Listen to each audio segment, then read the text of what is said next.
sa talambuhay ko hindi ko naisip na mangyayari yun. I was so surprised, but I'm very thrilled na nangyari yun. Pwede pa pala sa age ko ito masali sa mga ganitong mga pangyayari. So, how do you keep yourself, how do you take care of yourself po? Kasi syempre kahit may edad na parang, you still look good po. Thank you.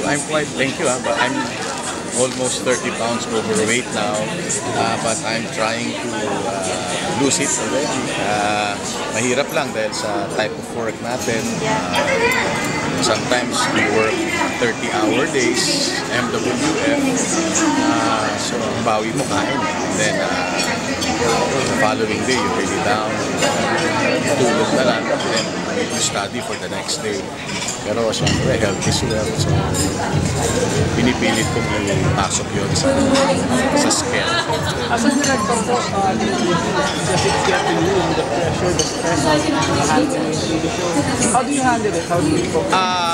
There was a time that kasi I'm OC. I'm OC and nag-micromanage ako. Pero ngayon, natututo na akong meron naman akong production designer, technical director, assistant director, crowd director. So, medyo nalilesen yung burden. Pero still, TV work is very stressful.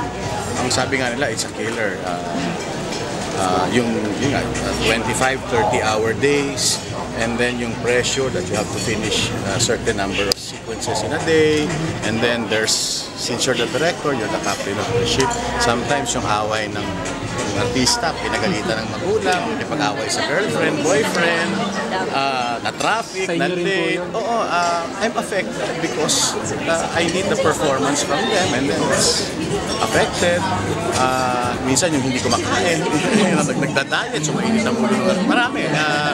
And then aside from that, production design, technicals, may mga, siyempre hindi naman perfect ang camera, sound, location, sometimes the crowd, hindi mo makontrol. So it's so many things talaga na under sa'yo. So it's stressful, but at the same time, you get to get a good performance from your actor, and you make na yung day mo. Sure. Okay, thank you. Yes.